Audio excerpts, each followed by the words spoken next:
Song for the ends. How about a song for the ends? There we go then.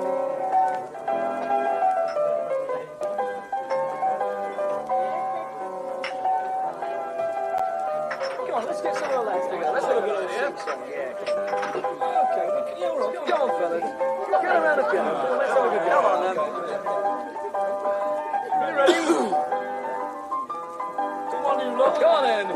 Oh, 'tis our delight for the red and white. The imps are here to stay. Oh, 'tis our delight for the red and white. The imps are here to stay. Lincoln City are the team, the Reds is their name. Stinsel Bank is their home ground and football is their game. So come and cheer them on, you mad, support them all the way. Oh, 'tis our delight for the red and white. The imps are here to stay. Oh, 'tis our... I'm experimenting with a new background. Kind of makes my hands disappear a little bit. Might take it off in a bit. How we doing, everybody? Quick video for you. It is not a dog walk, despite the introduction. It is actually me talking about Lincoln City in my office. I'm really not happy with that background, to be honest. You may be listening in at home on a podcast. If you are, you don't have the background woes. I keep fading kind of in and out. So big news today. Lincoln City have announced the retained list very, very quickly after the end of the season. Today's Wednesday, so it's only 3 days after the final game of the season. Lots of decisions clearly already made around one or two, certainly one or two of the players in particular. So we'll go through it. I'll get some of your comments as we go through. Already 30 of you online. Watching me disturbingly fade in and out, which I think has got a lot to do with the light coming in from that side. There we go. That's a little bit better. So first of all, the players that have been released. Well, Regan Poole has been released by the football club. I don't think it's particularly a surprise, if I'm entirely honest. I'd heard certainly earlier in the season that if he wants to move on and he wants to go and play kind of football at a higher level, for instance, for Wales, he's going to need to be at a bigger or a high profile club. Certainly he's going to need to be in the Championship if he's got international aspirations as well. So not a huge surprise. I think we probably will have tried to retain Regan's services, and it's got to a point where it's clear that isn't the case. That isn't something that we can do. And so he's left. Again, I would imagine he will already have a deal in place. I would imagine that he will already have a Championship club courting him. I know QPR have been heavily linked with him. Discussions with other people have suggested that maybe somewhere like Cardiff or Swansea might be a good idea because it might further his international ambitions to be playing in Wales. You know, it's certainly easier, I think, to get picked for Wales if you're playing for a high-profile Welsh club with other players who are going away on Welsh international duty as well. Regan Poole owes us nothing. Now, we may have paid a small fee to bring him out from MK Dons, but I don't think he owes us anything at all. He's made well in excess of 100 league starts, 107 league starts, I think, which is in 2.5 seasons. Player of the year last year, 617 player of the year this year. Undoubtedly one of our better players, undoubtedly a player who I think can go on and play regular Championship football on the right side of a three. I think the 3-5-2 or the 3-4-3 is a more popular formation now than probably it was 10-15 years ago. That right-sided centre-half position is certainly one that suits Regan. I think he's able to get forward but doesn't like playing right wing-back. He's combative, he can block, but he's comfortable on the ball as well. So there's, I think he would suit a team playing three at the back. I think he can do that in the Championship. I don't think that he is a Championship quality right wing-back, if I'm entirely honest. But I do think that he's a Championship quality player, and he obviously goes with everybody's best wishes. The offering him a contract wouldn't have helped us. He's over the age of 23, so we wouldn't have got a fee for him had we offered him a contract.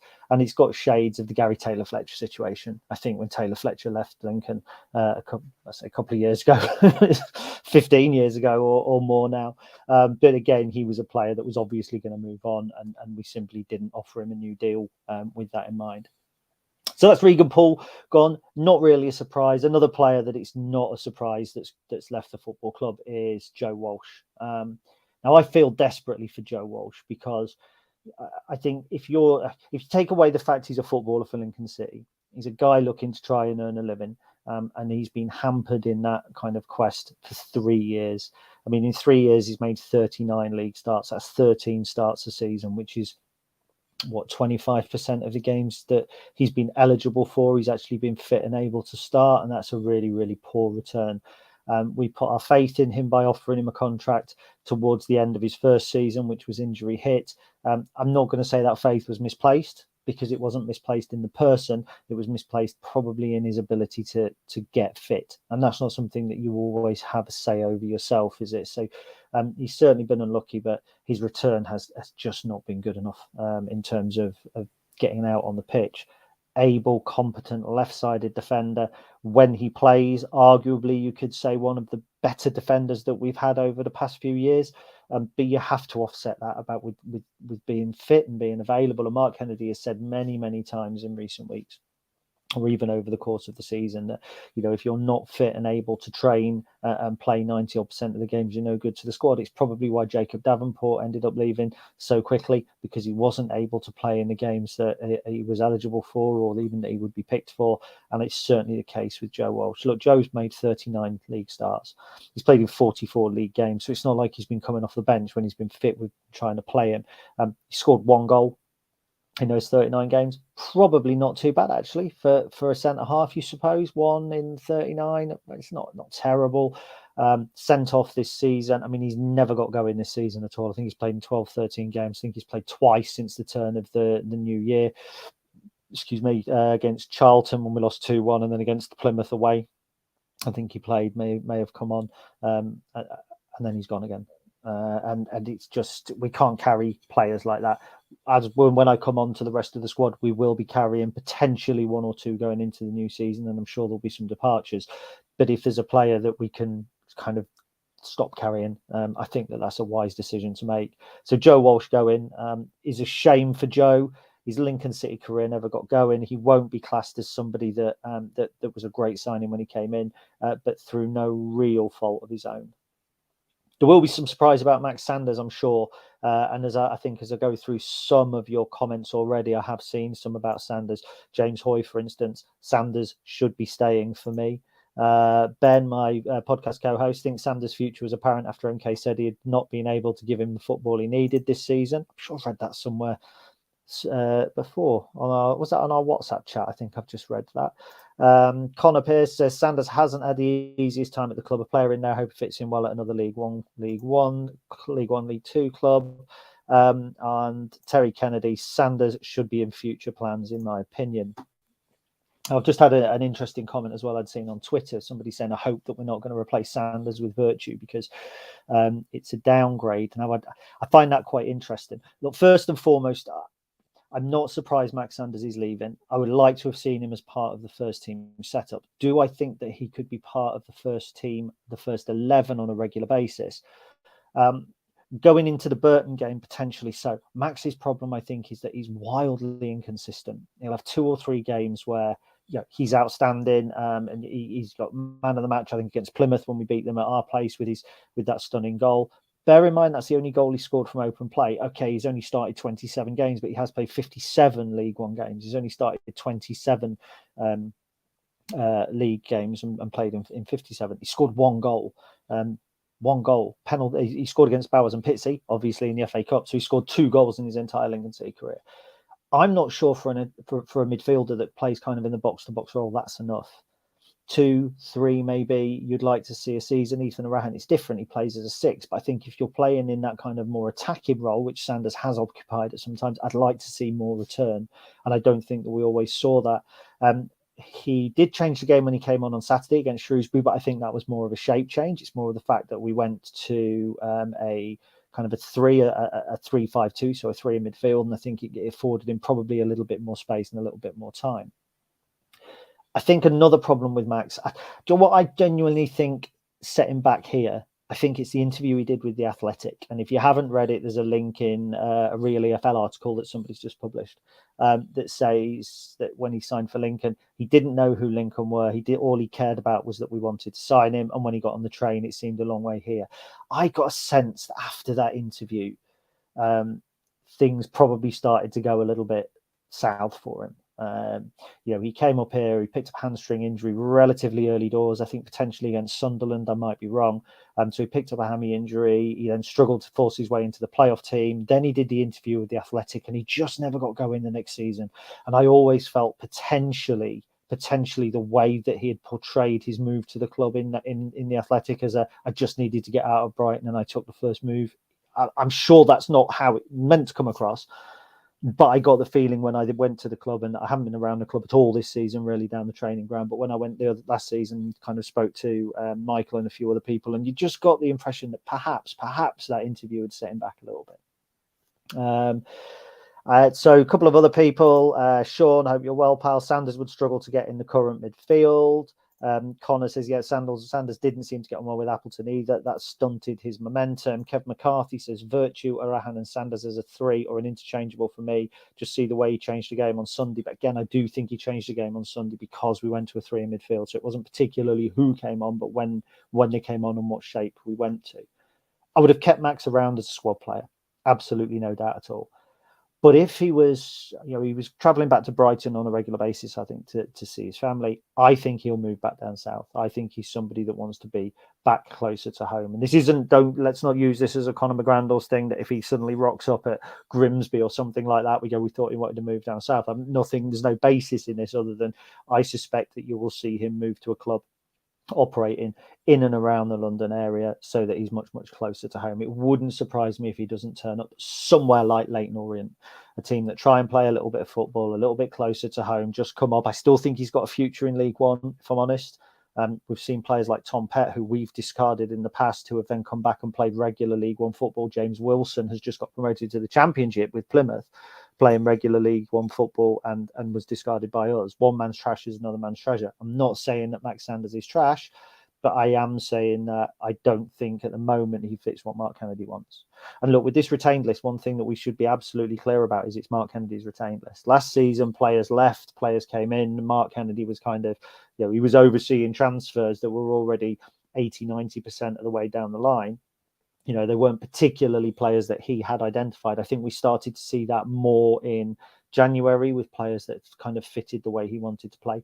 His style of football has also evolved as well. If you'd asked me at Christmas, will Max Sanders stay? I would have said 100% definitely. If you ask me now, do I think that he would be part of our first 11 next season? I'd say absolutely not. So I think that that's really important. So they're the 3 that are going. Let's just have a look and see if I've got any other comments that I have missed out on the way through.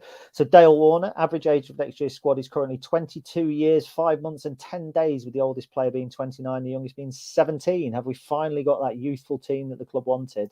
There'll be a lot of changes before then. I would be very, very surprised if there wasn't a high turnover. I'm going to come to that a little bit in a moment. Pete Summers, I wouldn't blame Poole if he took the money and profile that Wrexham could offer. I would say there's absolutely zero chance of Regan Poole going to Wrexham. And I know that it's an easy fit. Wales, they're in Wales, he's Welsh, etc., etc. It's kind of, dare I say, and if you're still watching, Pete, please don't drag me to task over it. I think it's a lazy connection to make. There's no way Regan Poole signs for Wrexham. I'll put my absolute reputation on it. Absolutely no way whatsoever. Hello to Jimmy Atkin, Gaz Nicholson. Afternoon, Gary. No great surprises in the list. Interesting to see who we move on from those retained. That's what I'm going to come to in a minute, Mr. Nicholson. So we'll talk about that shortly. David Hunt, with the loan players gone too, it seems we need to get to work in the transfer market. A lot of the squad aren't really first team players. We've got a lot less work to do than we had 12 months ago, almost without a doubt. And we've got a lot less work to do probably than we've had on any of the last pre-seasons. We've got the spine of a squad, which I think is something that we should be incredibly grateful for. Ben Ward, there's Ben, of course. Does it signal that we're further along with discussions for Virtue with Max going? Absolutely not. I'd be really surprised if we sign Matty Virtue. Blackpool have come down. They're going to want a League One quality midfielder. He slots straight in there. I think we'd have to work incredibly hard to bring Virtue in. I was having a conversation with Pete earlier, who I've just shot down, and we sort of said, with the greatest respect to certain positions, they can be easy to fill. And the central midfield position can be. Ethan Arahan is the tough one. He's the one that it's really hard, I think, to find that kind of combative 6 who can link the play, who can kind of find the spaces, find the gaps, cover, all that sort of thing. They're really hard. To find a midfielder that can stray forward, that can pick up the ball, that can pick a pass, that can create openings, we've got one, and we've retained him in Teddy Bishop. So I do think that they're easier to find, if I'm brutally honest. I think that we could fill it with a lone player. The boy who was at Morecambe, I think, attacking midfielder Jensen Weir, who I saw Jake, who's obviously part of the podcast, or has been part of the podcast, was talking about as well. So I think it's easier to find players like that. I don't think we're going to break the bank to bring in Matty Virtue, unless Blackpool don't renew his contract, of course. Neil Carlton, Sanders an inconsistent player, can be bringing better, in my opinion, which kinds of fit with what I've just said. So, yep, nice to see you, Neil. Kate Jackson, morning, Gary. Afternoon here. Haven't caught one of these in a while, so I hope you're well. Regan doesn't surprise me, but neither does Walsh, but for completely different reasons. I trust MK either way. That's good. I like to see that. Hi from Paul Tomlinson. Hope you're well, mate. Mark Morris says Sanders is solid, but is he better than Virtue or Rahan? We have to try and improve the squad. Absolutely. I'm just going to get a little bit caught up. In fact, there's loads more comments come in, so I can't. So I'm going to have a look at the other big news. Obviously, Hayden Can signed a deal. Hayden really surprised me. I saw a picture of him in action for Gainsborough, and he's filling out. He's quite a big lad. He's had a couple of good loan spells. Gainsborough, they really like him there. I think we've got to be looking at loaning him into the conference now. Look, there's no problem with loaning these kids or these younger players 3, 4, 5 times before we want to broach them into League One. You know, you might be a certain type of player at 18 who suddenly comes on and shoots on. Alicia Rahui, for instance, you know, he was a shadow scholar. I think he was considered probably not quite big enough. He was released by Forest, I believe. He's gone over to Drogheda. He's doing really, really well. Another loan spell might be good for him. It might be good to bring him straight back into the side. But with Hayden Can, it seems like several loan spells. Certainly, if you're a defender, a young defender, I think loan spells are a really good thing. So to get Hayden signed up is really positive. Sean Rowan, we've offered a new deal to. Now, I've got a minor concern around Sean. I don't think he's going to sign a new deal. He's been offered a new deal, obviously. He's under 23, so if somebody else offers him a deal and he signs that, they're going to owe us some money. But I noticed he posted on Instagram, it was about a great season, great dressing room, good set of boys. Really looking forward to what the next couple of months holds. That really interested me.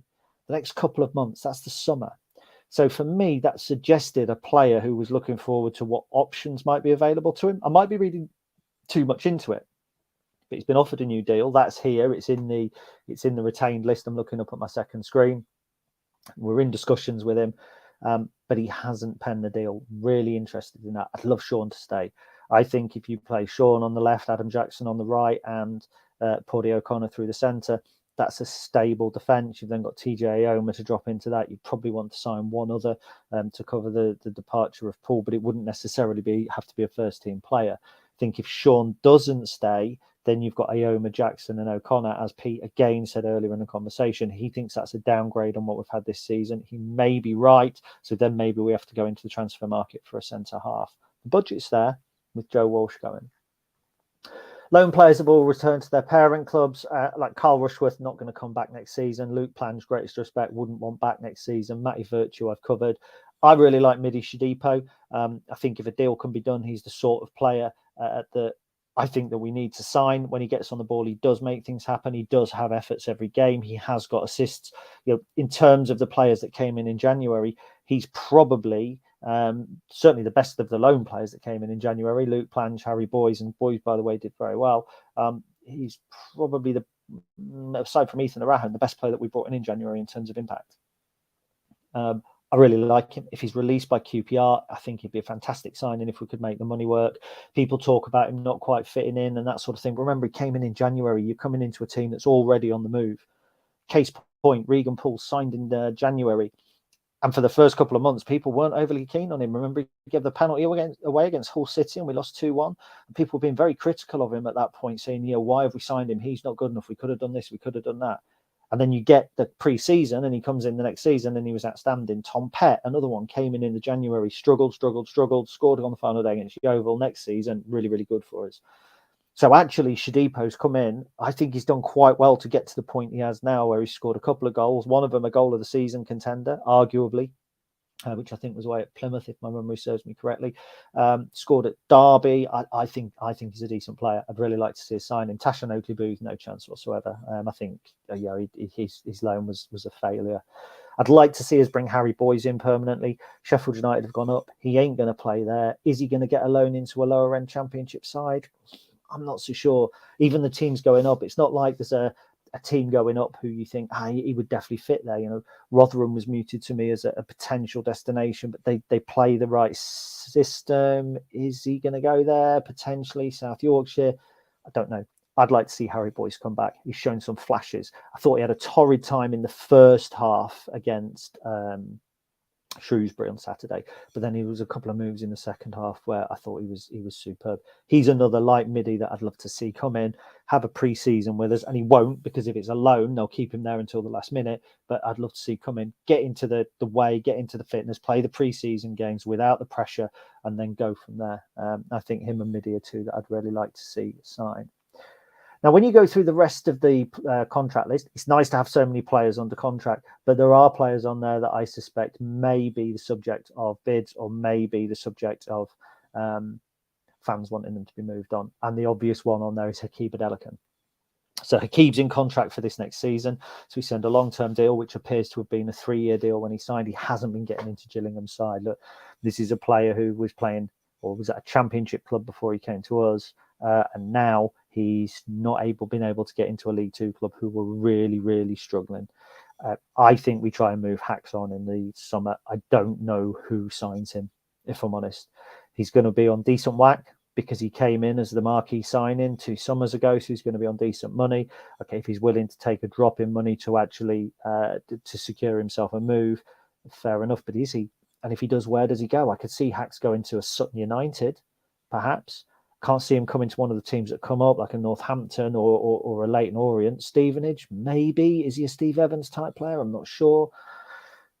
I'm not convinced. I don't think that Hacks has got a future at Lincoln City at all. And it's a shame. You know, he's a nice guy. He's a really unassuming lad. I spoke to him a couple of times. I'm kind of associated with some overseas fans who sponsor him, and they use our name in the programme for it.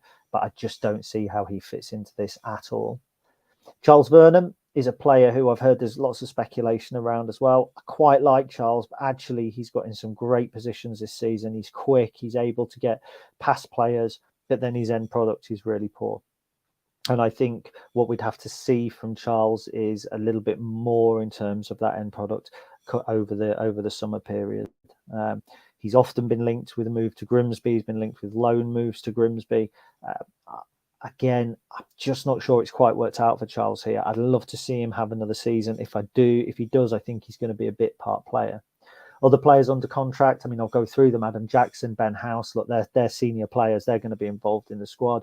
Charlie Kendall, his loan at Bromley has been okay. I think he's picked up an injury. Probably someone that we look to loan out again next season. Danny Mandrew, first team squad. Dylan Duffy, first team squad. Leacher Huey, I think, is somebody who comes back and impacts the first team squad. Arahan, definitely. Freddie Draper, doing well over in Ireland, scored a couple of goals, filling out, getting rave reviews. I can see him being in and around the squad next season if he comes back. I can see us not looking for a loan, having him and House and then another who we look to sign, and that being our kind of 3 complement of attackers. Jay Ben, I think, will probably look for a loan. Jovan Makama, potentially a loan. I think Jordan Wright, Lass Sorensen. We know the situation with Lewis Monsma. MJ Kamari, young lad, doing particularly well. Morgan Worsfold, Greg, under contract. Ocean Gallagher under contract, but they're young players. They're players I don't think have got an immediate first team future at the club. They've got some work to do. Pordy, first team. Ted Bishop, first team when he's on his game. TJ, first team. And Sam Long, who I suspect will go out on loan. That's your lot. So that's your retained list. Look, it's obvious we need to sign players. Anybody who kind of comes in here and says we need to get busy in the transfer market, yeah, with greatest respect, of course we do. Every team's going to be looking at adding players, and we've got loan players to add to that, which I think we're going to focus less on loan players this year than we have in the past, and probably more so on bringing in some of our own players. I would say we've got some deals already down the line. There's been talk about Cole Stockton. I got an indication on Saturday or Sunday rather from somebody that I spoke to that certainly Cole was something that the club may have, we use language like that, may have investigated. My understanding is that it's a non-starter. I don't think Stockton particularly wants to move from his home in the northwest. He is somebody who is likely to end up at a Wrexham or a team like that, somebody that's likely to command decent wages. So a team potentially at the top end of League Two, or in this division, a smaller team, but who are willing to start putting the money out there. So I don't think Cole Stockton will be wearing a Lincoln City shirt this season. We do need to sign, I think, a striker to back up Ben House. House is going to be hot property. If he has the start to next season in the same vein that he finished last season, then I think that January could be a time when people are looking at coming in for Ben House. So I think that there's the likelihood that we sign a striker. In my opinion, we then go with him, Draper, and another. That gives you the three. We'll only really ever go with the three if we're going to play the 3-4-3. If we're going to play 3-5-2, we may look to bring somebody else in. We may keep Charlie Kendall around. Who knows? With Duffy and Mandrew and potentially Vernham, are we one light out wide? Potentially not. I don't know.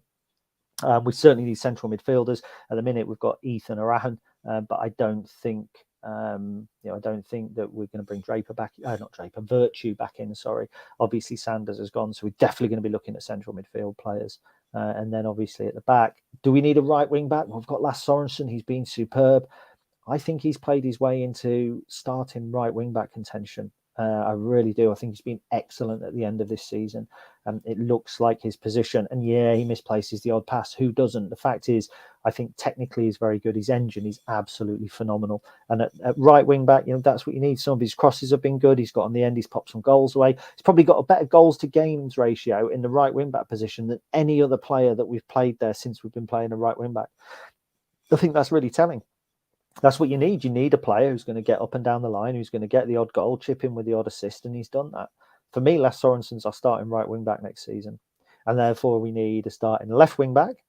Harry Boyes, I'd be happy with. But the big signings, the big players that we need, in my opinion, if we're going 3-4-3, is another wide player. We need a left wing back. We need a player who can play on either flank. Shodipo would be perfect for me. And attacking midfielders. And Ted Bishop could play it, but we probably need a Virtue replacement. Because bear in mind, we don't need to replace Virtue and Sanders because they were vying for the same position. So I think that we need probably to replace one of them and then a striker. But do we go all out for a striker?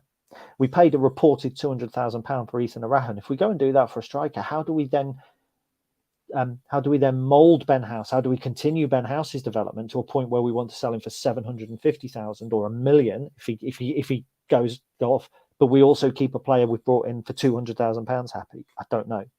One option might be, and it's not a name that it's the type of player, but I'll throw the name out there. There's the guy Lee Bonnis who we were looking at over in Ireland.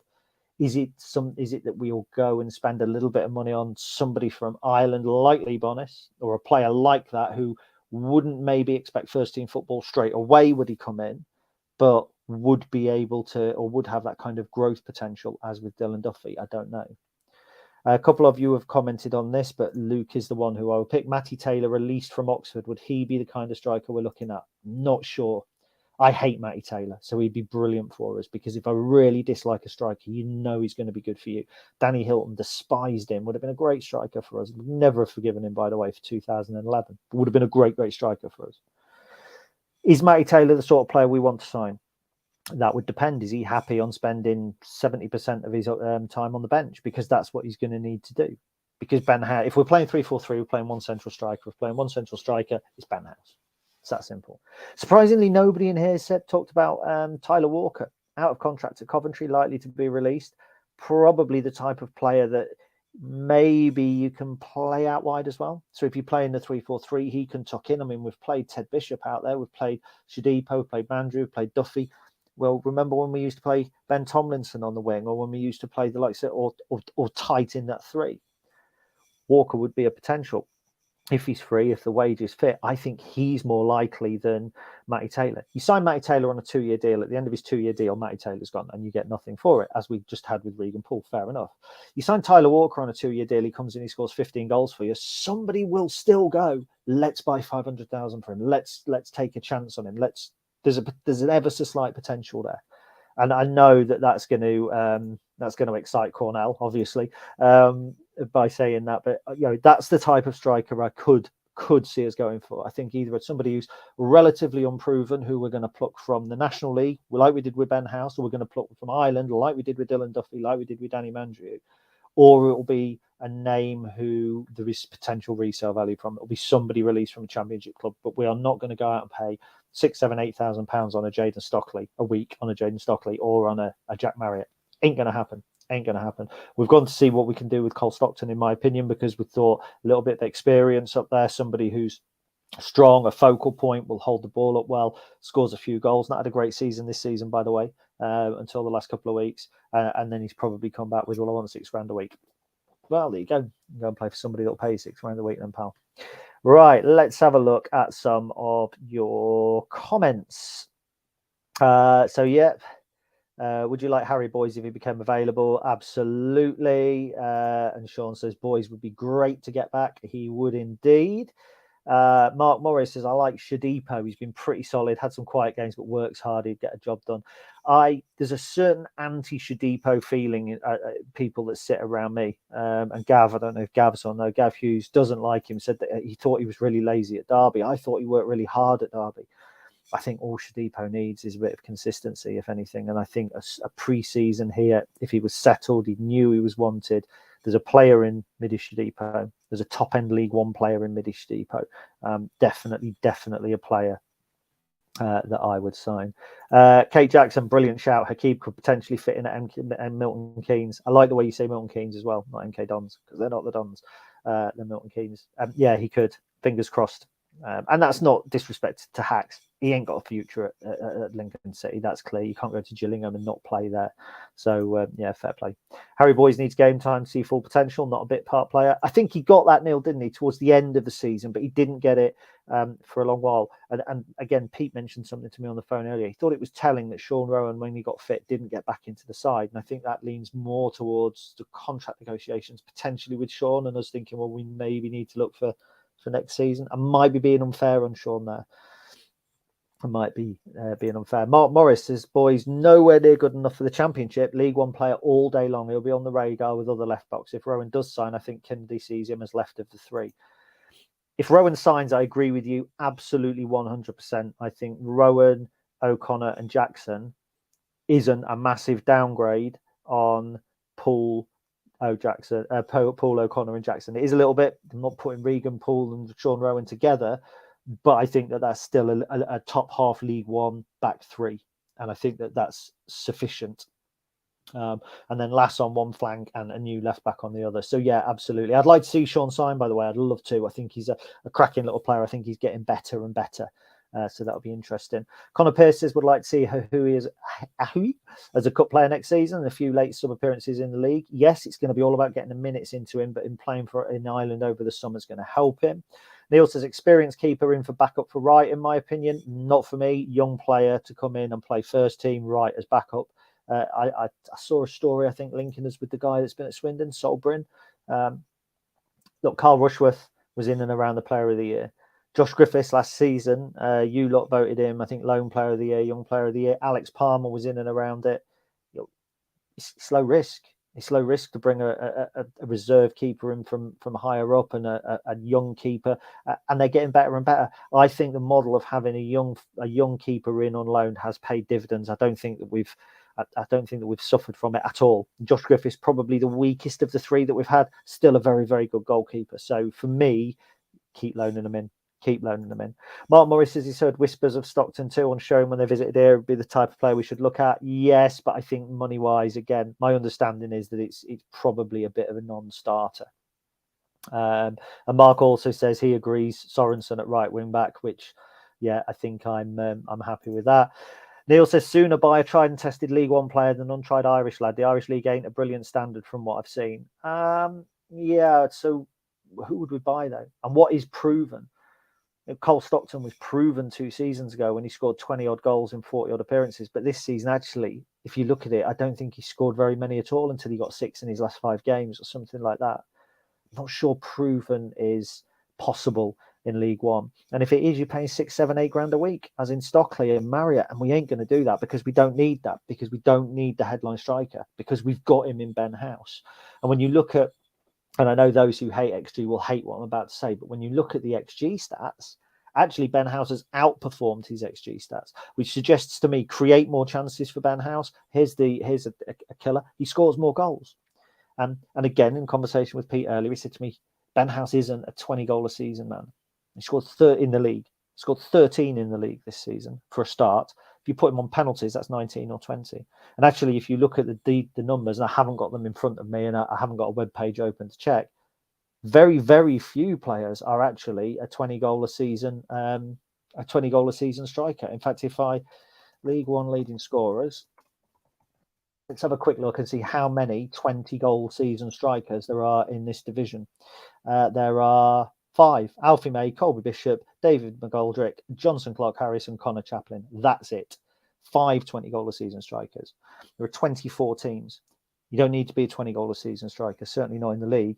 We just need to create more chances. If Ben House came in with 15, 16, 17 goals, that's enough. And then you don't want to be spending big money on somebody who is only a backup. I would rather have a Lee Bonnis, who's impressed in both his spells in different levels in Ireland, than I would a Jayden Stockley or I need to go back a little bit, a Tony Dawes or a Delroy Facey, players that are so-called tried and tested. One of my pet hates that tried and tested. It's no such thing. And 20-goal a season strikers, another one. Absolutely. Let's have a look. Adam Leader says Rowan's definitely been engaged. That means offered a new deal just to protect compensation. Absolutely. If he's going somewhere else, it's a no-brainer. It's an absolutely no-brainer. Owen Dawson, I found it quite interesting that MK came out after Shrewsbury and gave Virtue a glowing reference. Makes me wonder if there's something there. I'd be really, really surprised if we sign Virtue, because Blackpool are going to want him. I'd love him to come back, by the way. I think he's a really good midfielder. I think he's a better player than Max Sanders. I think he's got a better goals return. And I think, again, he was up until his injury, people were talking about him, remember, as a potential player of the year. Absolutely. If he hadn't got injured, he would have been right up there. So, yeah, really good player. I'd love him to come back. This is a good one. I saw this earlier. Danny Mayer, former Plymouth and Bury midfielder, as a potential target. Remember him being a beast against us previously. So he's 32. He's just been released by Plymouth to come back up here, back home. I know for a fact from a previous manager, he is a player that we tried to bring in at one point. I think we tried to bring him in either the summer or the transfer window, Michael Appleton's first full season in charge, or the summer when we brought in Hakiba Delican. It was a conversation I had with the boss, with Michael at the time, and said we looked at Danny Mayer, but it was just the money to try and move. He wanted to move back up here, but it was just making it work financially. He's a player, even though he's 32, I think it would be brilliant to bring into Lincoln City. But again, what we're talking about here is we're non-footballing people. We love football. We watch football. I talk about it at you. We do all that sort of stuff. And when we hear a name like Danny Mayer and we think he's been good against us in the past, he would be a great signing. There's likely to be a player who could be just as effective as Danny Mayer, who's 21, 22, that we don't know about. When Danny Mayer was first broke through, I think he came through at Preston. I might be wrong. I think he moved from Preston to Sheffield Wednesday. There'll be a lot of people who would have played a few games at Preston. There've been a lot of people in League One who wouldn't have known who he was. Would he have been a great signing for those League One teams? Yes. I think we need to be looking at the new Danny Mayers, the new Cole Stocktons. Players like the boy who was on loan, was it at Burton? Absolutely tore us apart at Burton, or the lad that joined Burton, Helm, who had been at Man United and Burnley. They're the sort of players we need to be looking at. We need to be looking at the new breed, and that's where I think our recruitment will be focused. So whilst it's easy for us to look at Danny Mayers and Cole Stocktons as layman's, we want to sound like we're informed. So we go, I know that player. He would be a good signing. I dare bet that of our summer recruits, I bet you haven't heard of 50% of them right now, or you've heard their names, but you don't know anything about them. And likely they're the sort of recruits actually that will do really well for us. Had you heard of Ethan Arahan before he signed for us? Very, very few of you had. 5% of you, tops. Had we heard of Ben House before he signed for us? 5% tops. Paulie O'Connor, 10, 15% tops. These are key players for us now. Key players. They're the players we need to be targeting. So it's easy for me to sit here and say names. It's easy for me to go through and have a look at your kind of comments and say, that's a great name, that's a great name. They're not the ones that we're going to sign, in my opinion.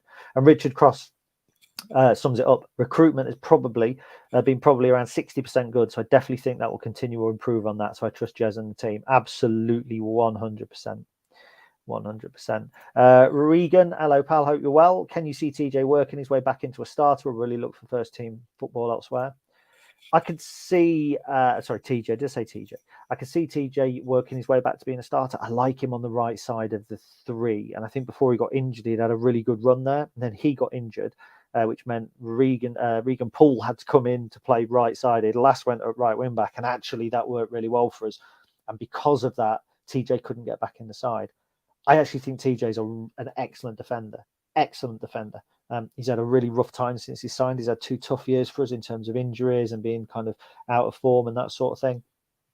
I think he could sit comfortably on the right-hand side of the three. He's good on the ball. He can bring it out. He's not a wing back, but he's probably not quite aware enough to play as a 2 in a flat back 4.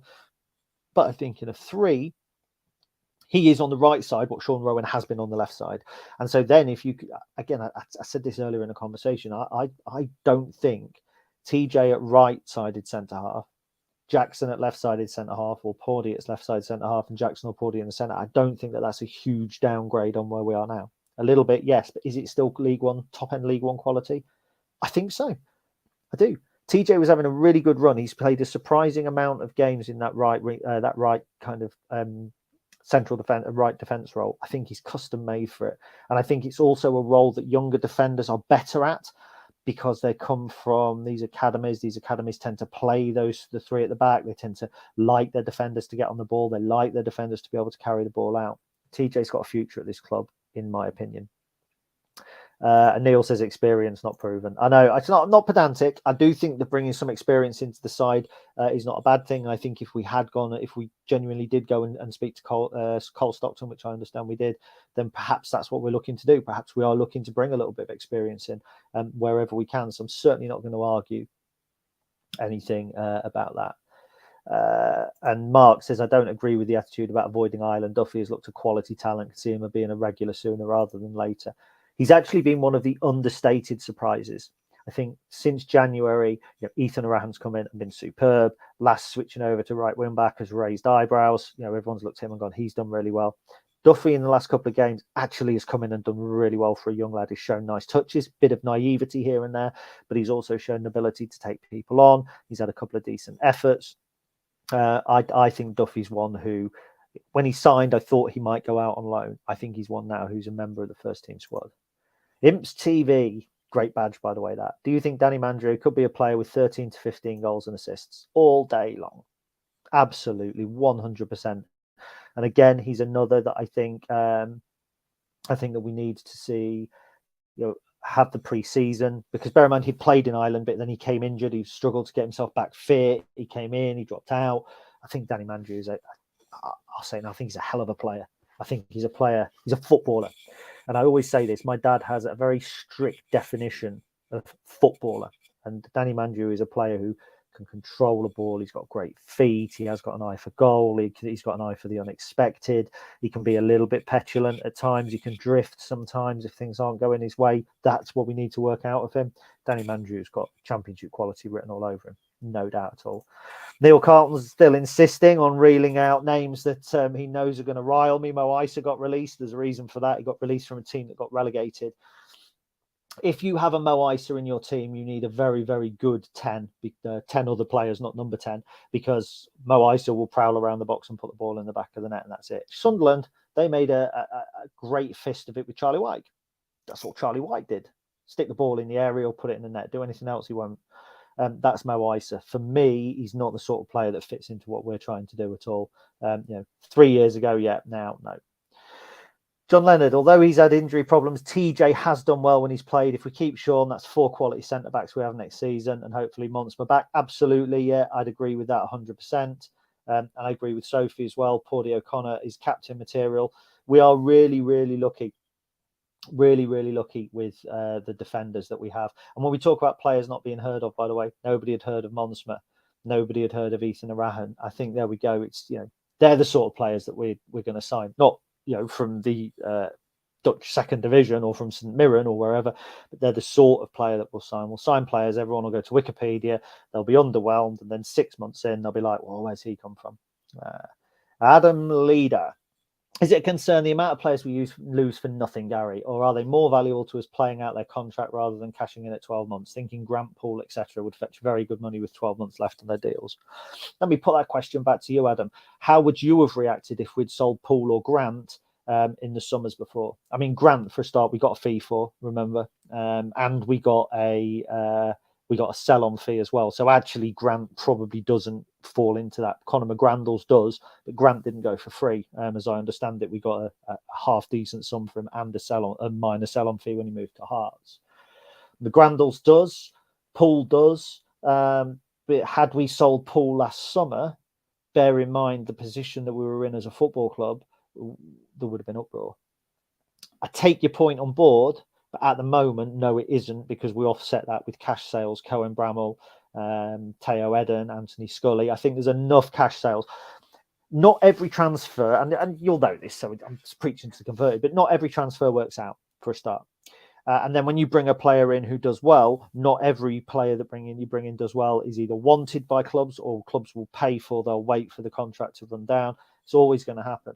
So there's always going to be a percentage. Am I concerned about the number of players who leave on a free transfer? No, because I wouldn't say that there's 2 every season that go that I think, oh God, we could have got a fee for them. McGrandles, to be fair, probably couldn't. Poole's probably the first one, and please correct me if I'm wrong, anybody, but Poole's probably the first one where you go, yeah, we could have got a fee for him. He would have been good if we did, but we haven't. We've got a fee for Albazedi. We've got a fee for Theo Archibald. We've picked up fees. I don't think that we've done too badly in that. I really don't. I'm going further down the list. I must apologise if I miss any of you out. I'm just conscious of the time. I only intended to be on for half an hour. Mark Kennedy speaks very highly of Duffy. I think we can see why. Imps TV, Jordan Wright is a first teamer next year. As I said, not for me. Big keeper, decent shot stopper, worries me a little bit in terms of command of his area. I think that keepers develop much more slowly, I think. And some keepers develop over a period of time. Mike Pollitt played for Lincoln in 92, 93. I think he signed as a 21-year-old. He ended up going and playing for Wigan when he was 38 years old. Matt Gilks came to us and he was superb. He was 38 years old. No outfield player is going to come to you at 38 and you're going to go, wow, he's still got it. So I think Jordan Wright's got plenty of time. I think he signed a new deal, probably knowing that he's still going to be a kind of a cover, battling with a lone player next season. I'm absolutely certain of it. Adam Leader, so what you say? Not ideal selling them for sure, and it would raise eyebrows. Just thinking of the model, thinking the value we get. I'd sit on the side of keeping them, just food for thought with the model where we are and agree with working to. Yeah, I think I try and steer away now from the model because to be successful at anything, you have to be diverse. You do.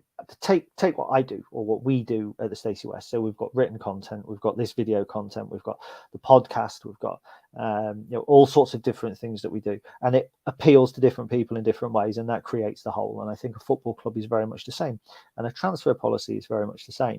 We are going to need players who come in who we know we're not going to sell, who are going to come in, they've got experience, they do this for us, they do that for us, and they move on. Liam Bridcutt, excellent example. Conor McGrandles is an example. Joe Walsh, don't think ever came in with a view to him being sold on. You've then got players we're hoping to develop and sell on. Teo Eden, Anthony Scully, Sean Rowan, almost certainly. Ethan Arahan, I think, fits into that. Danny Mandrew probably fits into that. Ben House fits into that. Now, if we sell those players, of the retained list, let's say now, if we sell Ben House and we sell Danny Mandrew and we sell... I don't know, Dylan Duffy, and we sell Ozan Gallagher and Porty O'Connor. We sell those, but Ted Bishop goes at the end of his contract for nothing. TJ Ioma goes at the end of his contract for nothing. Hakeem Adelakan goes at the end of his contract for nothing. Is it a concern that some of those players have gone for nothing, or is actually that the model? They're the supporting cast. They're the supporting cast helping to push Lincoln City further up the table, helping to create the opportunities for the players that we can then go and cash in on. So that's how I see it.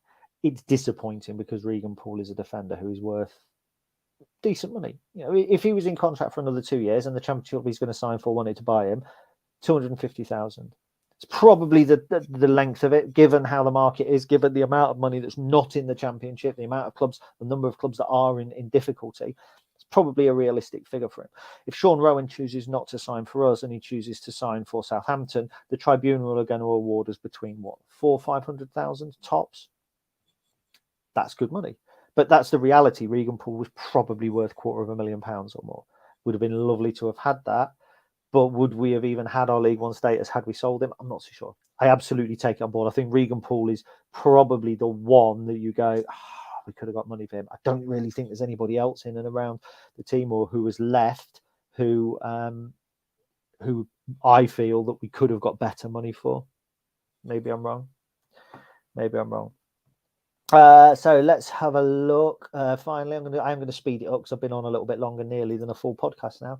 Ben says, I think Regan staying to the end of contract was probably more valuable than if we'd gotten 100, 200 for him in January. Yeah, I do. I think it's, you see, with hindsight, you could say that it was wise to keep him because TJ got injured. Regan had to come in at centre half. Lass went out to right wing back. With hindsight, yes. Had TJ not got injured and we'd paid Lass and TJ, we could have got through it. Now we're safe. It's easy to go, well, we could have sold him in January. Had we gone down, then we couldn't. So Ben's quite right. He's been more value over the last sort of 5 months than probably he may have been had we sort of been in the relegation battle, if you know what I mean, or vice versa. Of the relegated clubs from League One, any players be on your wish list? Let's have a think. Who's gone down? Forest Green, no. Accrington, no. Probably not. MK Dons, no. Absolutely not. Morecambe, no. So no, not really. The lad at Morecambe that was on loan, was it Jensen Weir? I think that was his name. He impressed me, but probably not. There are a couple of players from MK that you might go for, but I'm just not so sure. I'm really not so sure. I knew you'd clip that, Ben, by the way. Ben's put, I'm clipping that. I knew you would. Ben's absolutely right. You clip it all you want. Even as Ben, a stop clock is right twice a day. So far, you've been right once. So you're still not beating a stop clock.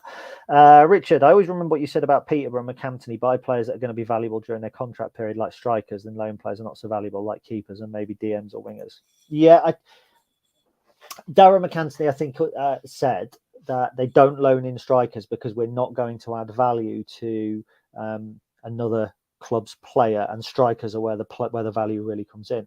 So their model, if you will, or part of their model is bring in strikers who they can then sell for a big profit. And we saw it with Dwight Gale, with Britt Assambalongo, with Connor Washington, with even Craig McHale-Smith going all the way back. There were others, Ivan Toney. It doesn't always work.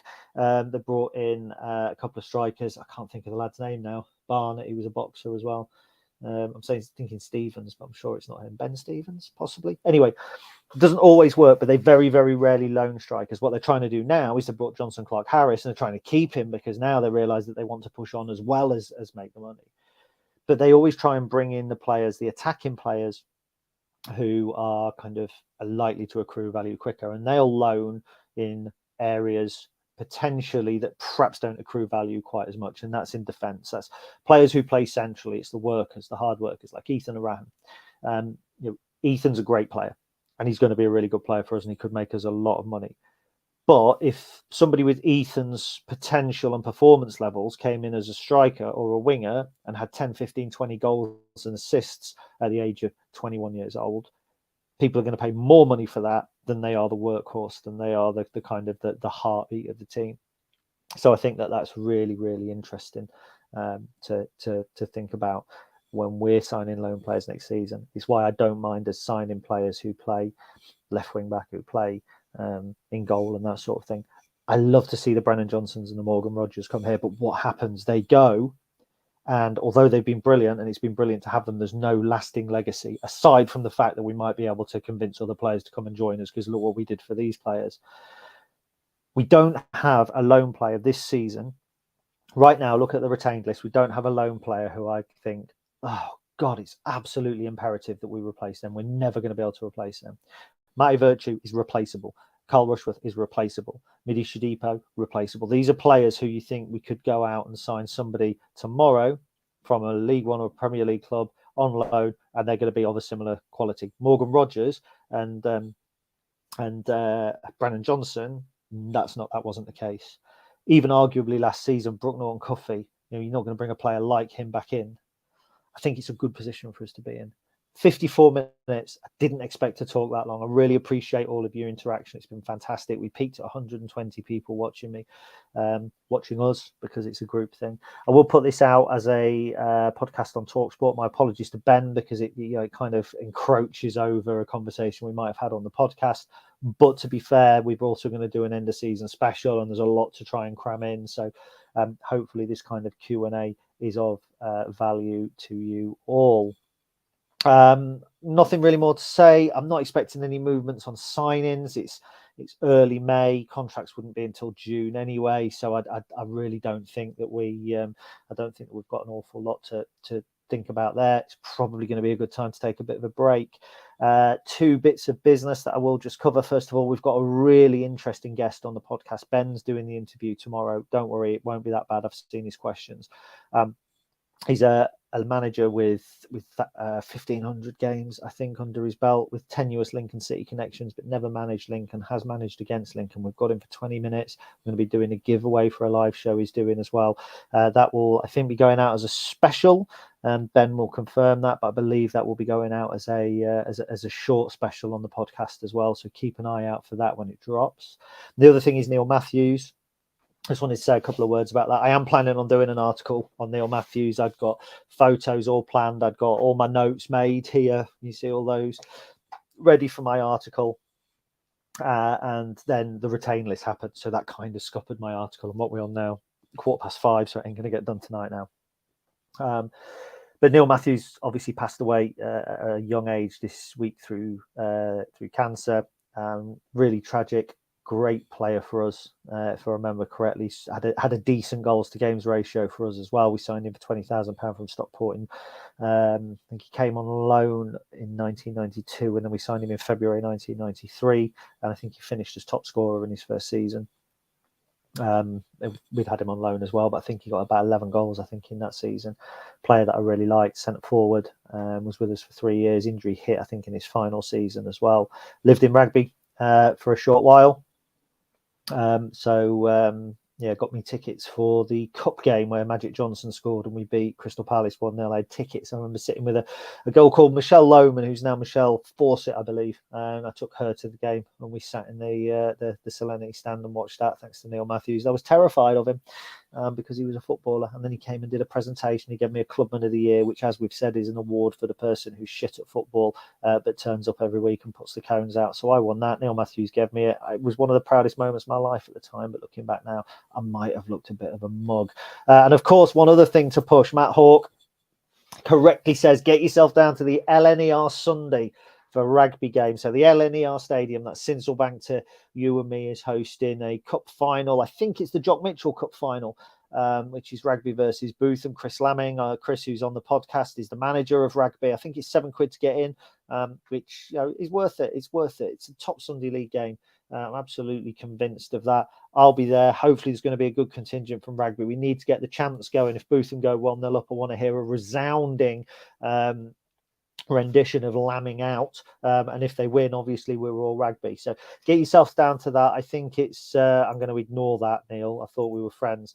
I'll be there. I think it's 2:30 kickoff. Support grassroots football. The Sunday League is thriving in Lincolnshire, not to the point where it used to have 8, 9, 10 divisions, but there were good divisions. There's still a lot of good people fighting hard there.